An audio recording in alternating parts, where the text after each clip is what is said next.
Question कह रहा है बी ने सी और डी से अधिक अंक प्राप्त किए हैं। बी ने सी और डी। हेलो दोस्तों, स्वागत है आपका अपने यूट्यूब चैनल विशाल DFI स्टडी में। तो आज मैं आपको कराने वाला हूं रीजनिंग से मैं चैप्टर कराऊंगा ऑर्डर सीक्वेंस टेस्ट, ठीक है, क्रम व्यवस्था परीक्षण। तो वीडियो बहुत ही इंटरेस्टिंग होने वाली, तो बने वीडियो में लास्ट तक। और अगर चैनल पर नए हैं तो चैनल को सब्सक्राइब करें, वीडियो को लाइक करें, वीडियो कैसी लगी कमेंट बॉक्स में कमेंट जरूर बताएं और वीडियो को पूरा वॉच करें। अब वीडियो स्टार्ट करते हैं। तो पहला क्वेश्चन है, उसके निर्देश क्या है। पहला क्वेश्चन है, नीचे दिए गए प्रश्नों के उत्तर दीजिए, निम्नलिखित जानकारी को पढ़िए। जो जानकारी दी रखी है इसको पढ़ना है। इसमें क्वेश्चन कितने हैं, 1 2 3 4 5 क्वेश्चन सॉल्व करने हैं इसमें, ठीक है। तो सबसे पहले क्या कह रहा है क्वेश्चन कह रहा है कि अनुज, कुणाल, सौरभ, राहुल और हरीश 5 पुरुष हैं जो कद में सबसे लंबा है और उम्र में सबसे छोटा नहीं है। कुणाल उम्र में हरीश से बड़ा है। इसका मतलब क्या है, इस क्वेश्चन में दो चलेंगे क्वेश्चन। देखो कैसे चलेगा, एक उम्र वाला एक कद वाला, ठीक है। इधर लिख दो उम्र और इधर क्या लिख दो कद, ठीक है, यानी लंबाई ऊंचाई, और इसमें उम्र चलेगी। देखो क्वेश्चन क्या कह रहा है, क्वेश्चन कह रहा है कुणाल उम्र में हरीश से बड़ा है। कौन, कुणाल। तो इधर लिख दो, देखो कुणाल है किससे, हरीश से बड़ा है, तो इधर हरीश। ये दूर इसलिए लिख दिया क्योंकि कोई भी नाम है जो 5 लोग हैं, ठीक है, इसमें कोई भी एक दूसरे के भीतर या बीच में आ सकता है, इसलिए लिख दिया थोड़ा गैप दे के। क्वेश्चन कह रहा है कुणाल उम्र में हरीश से बड़ा है और सौरभ उम्र में राहुल से बड़ा लेकिन कद में छोटा है।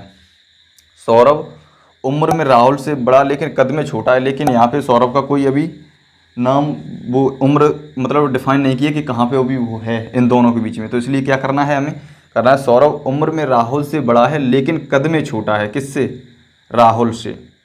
सौरभ उम्र में राहुल से बड़ा है, कद में छोटा है।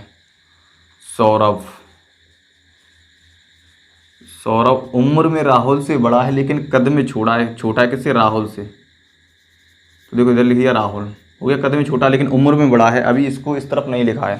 फिर क्या कह रहा है आगे, कद में छोटा है, कद में राहुल से केवल एक ही व्यक्ति लंबा है, ठीक है, नाम नहीं दिया अभी उसका। फिर आगे कह रहा है कि अनुज का कद सबसे कम है। अनुज का कद सबसे कम है, लिख दिया। आगे क्या कह रहा है, आगे कह रहा है जबकि वह उम्र में सौरभ और राहुल से छोटा है।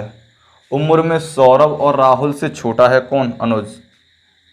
तो देखो इधर लिख दो ऐसे, सौरभ और राहुल लिख दिया, अलग लिख दिया ये, ठीक है, इनकी सीध में नहीं है अभी। उसके बाद कर देंगे कौन छोटा है, अनुज, लिख दिया अनुज। क्वेश्चन कह रहा है कि जबकि वह उम्र में सौरभ और राहुल से छोटा है कौन, अनुज। अनुज का कद सबसे कम है जबकि वह उम्र में सौरभ और राहुल से छोटा है। सौरभ और राहुल से उम्र में छोटा है लेकिन कद उसका सबसे कम है, ठीक है। एक लाइन खींच दी बीच में डिफाइन करने के लिए। ये है कद वाला, ठीक है, और ये है उम्र वाला।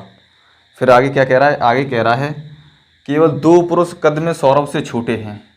2 पुरुष कद में सौरभ से छोटे हैं, लेकिन क्वेश्चन कह रहा है अनुज का कद सबसे कम है। इसका मतलब बीच में कौन होगा, हरीश। हरीश होगा। अब क्या कह रहा है क्वेश्चन, सौरभ से छोटे हैं। देखो इधर 3 2 5 यानी पूरे बैठ गए क्योंकि क्वेश्चन इसका फिनिश हो गया। इसका मतलब क्या है, कुणाल से अनुज बड़ा है, फिर राहुल से सौरभ बड़ा है। इसमें 4 हैं, इसमें एक कम है। तो देखो इसमें क्या और पढ़ो, फिर सौरभ उम्र में राहुल से बड़ा लेकिन कद में छोटा है। उम्र में राहुल से बड़ा है लेकिन कद में छोटा है। कद में राहुल केवल एक ही व्यक्ति से लंबा है। अनुज का कद सबसे कम है जबकि उम्र में सिर्फ सौरभ से बहुत छोटा है। उम्र में सौरभ से बहुत छोटा है कौन, अनुज, ठीक है, नीचे कर दिया है। जबकि वह उम्र में राहुल से छोटा है, केवल 2 पुरुष सबसे लंबे हैं, ठीक है। उसके बाद क्या है, बचा कौन इसमें, कुणाल, ठीक है। तो कुणाल का क्या कह रहा है, कुणाल कह रहा है कुणाल उम्र में सिर्फ हरीश से बड़ा है। उम्र में सिर्फ हरीश से बड़ा है, ठीक है। लेकिन क्वेश्चन शुरुआत में कह रहा है जो कद में सबसे लंबा है उम्र में सबसे छोटा नहीं है। तो यहाँ कौन होगा, कुणाल, हो गया। अब देखो क्या होगा,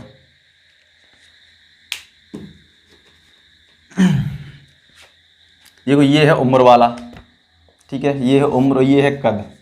अब इन्हीं दोनों पर क्या है, क्वेश्चन है कितने, 5 क्वेश्चन कह रहा है। देखो क्वेश्चन इधर देखो, अब निम्नलिखित में से कौन सा पुरुष 5 पुरुषों में सबसे लंबे पुरुष से तीसरे स्थान पर है। सबसे लंबे पुरुष से तीसरे स्थान पर है कौन है, सौरभ, ठीक है, ये है सौरभ। तो ऑप्शन ए इसका मैच करेगा। क्योंकि लंबाई में पूछ रहा है इसलिए कद वाला चाहिए हमें। ठीक है, फिर क्या कह रहा है, निम्नलिखित पुरुषों में से सबसे लंबा कौन है? कौन है?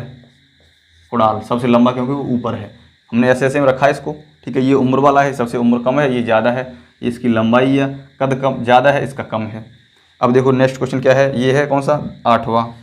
ठीक है, 9वां क्वेश्चन देखो, 9वां क्वेश्चन हो गया। ठीक है, 9 में क्या होगा, पुरुषों में सबसे लंबा कौन है? कुणाल। ठीक है, जो ये सी मैच करेगा 9 का।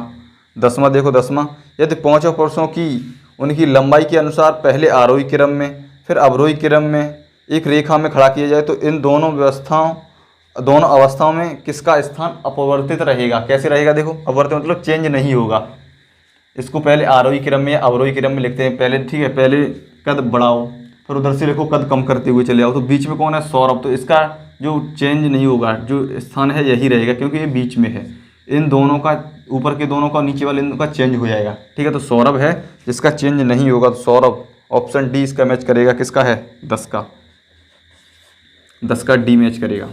इधर क्वेश्चन आ रहे होंगे सारे। फिर देखो आगे क्वेश्चन क्या है, निम्नलिखित में से कौन उम्र में कुणाल से बड़ा है लेकिन कद में राहुल से छोटा है? निम्नलिखित में से कौन कुणाल से बड़ा है और कद में राहुल से छोटा है? कुणाल से बड़ा है, कद में राहुल से छोटा है, कौन है? अनुज। किसका कद का बात हो रहा है, क्या हो रहा है? उम्र में। ठीक है, उम्र में कुणाल से बड़ा लेकिन कद में राहुल से छोटा है। कद में राहुल से छोटा है। उम्र में कुणाल से बड़ा लेकिन कद में राहुल से छोटा है, कौन है? इसमें दो हो रहे हैं, देखो, राहुल भी है क्योंकि कद में, और दोनों में बात हो रही, इधर अनुज इधर सौरभ, दोनों हो रहे हैं। ठीक है, तो सौरभ या अनुज, तो ऑप्शन डी इसका मैच करेगा, किसका? 11वें का। 11वें का डी। उम्र का भी कद का दोनों को बात किया है, तो दोनों बीच में ये रहा है, आ रहा है। ठीक है, देखो इसमें ये अनुज है उम्र में छोटा, इधर ये कद में सौरभ छोटा है, इसलिए। नेक्स्ट क्वेश्चन देखो क्या है, नेक्स्ट क्वेश्चन है, निम्नलिखित में से केवल राहुल से लंबा कौन है? राहुल से लंबा यानी कद में चाहिए, राहुल से लंबा कौन है? कुणाल। कुणाल, तो ऑप्शन डी इसका मैच कर रहा है। ठीक है, किसका है? 12वें का। 12वें का डी। ठीक है, तो ये सारे क्वेश्चन हो गए, सिर्फ ये जो निर्देश दिए इसके अनुसार करने थे। ठीक है, अब नेक्स्ट क्वेश्चन देखते हैं इसका। अब नेक्स्ट क्वेश्चन क्या, नेक्स्ट क्वेश्चन है, क्वेश्चन कह रहा है एक परीक्षा में ए बी सी तथा डी को अलग अलग अंक प्राप्त हुए हैं। ठीक है, बी ने सी और डी से अधिक अंक प्राप्त किए, ए से कम अंक किसी ने भी प्राप्त नहीं किए, इनमें से किसने अधिकतम अंक प्राप्त किए हैं? क्वेश्चन क्या कह रहा है, क्वेश्चन कह रहा है बी ने सी और डी से अधिक अंक प्राप्त किए हैं। बी ने सी और डी इकट्ठे कर दिए उसने। ठीक है, सी और डी से अधिक अंक प्राप्त किए, इसको या कोष्टक हटा दो। ठीक है, ऐसा लिखा रहना तो। ठीक है, बी ने सी और डी से अधिक अंक प्राप्त किए हैं, ए से किसी ने कम नहीं प्राप्त किए हैं। हो गया, रख गए अपने अपने स्थान पर। देखो, बी ने सी और डी से अधिक प्राप्त किए और ए से कम किसी ने नहीं किए, 4 ही लोग हैं। ठीक है, क्या कह रहा है क्वेश्चन, क्वेश्चन कह रहा है कि इनमें से किसने अधिकतम अंक प्राप्त किए हैं? बी ने। आंसर हो गया बी, ऑप्शन ए इसका मैच करेगा। ठीक है, इसमें अगर क्वेश्चन हो जाता है कि किसके अंक बराबर हैं, ठीक है, तो सी और डी के बराबर हैं, किसके सबसे कम हैं तो ए के। ठीक है, इसमें 3 क्वेश्चन बन सकते थे। तो नेक्स्ट क्वेश्चन क्या, नेक्स्ट क्वेश्चन है, क्वेश्चन कह रहा है एक दुकान में 4 खिलौने हैं, एम एन ओ और पी, 4 खिलौने हैं। पी न तो एम जैसा लंबा है और ना ही ओ जैसा छोटा है। पी और क्वेश्चन कह रहा है एन पी से छोटा है परंतु ओ से लंबा है। ठीक है, यदि मोना को सबसे लंबा खिलौना खरीदना है तो वह कौन सा खिलौना खरीदेगी?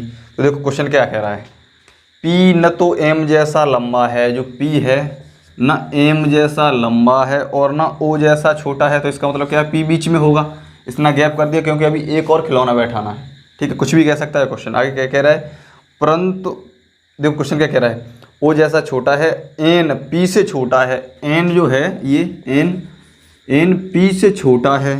ठीक है, परंतु ओ से लंबा है, ओ से लंबा, इसका मतलब क्या है, एन यहाँ होगा। अब देखो पूरा टैली करेगा क्वेश्चन, देखो कैसे कि पी न तो एम जैसा लंबा है, ठीक है, और ना फिर ओ जैसा छोटा है। ठीक है, बीच में हो गया। फिर क्या कह रहा है, एन पी से छोटा है, जो एन है ये वाला पी से छोटा है परंतु ओ से लंबा है। कर दिया हमने यहाँ पे, 4 खिलौने सेट हो गए। ठीक है, अपने अपने स्थान पर। यदि मोना सबसे लंबा खिलौना खरीदेगी तो कौन सा खिलौना खरीदेगी? सबसे लंबा कौन है? एम। तो ऑप्शन क्या होगा इसका? Option N, option C. ठीक है, ऑप्शन क्या होगा? सी। कौन सा है आंसर? आंसर है एम। ठीक है, ऑप्शन सी मैच करेगी। तो ये भी हो गया। ठीक है, तो आज का सेशन यहीं तक, मिलते हैं नेक्स्ट वीडियो में।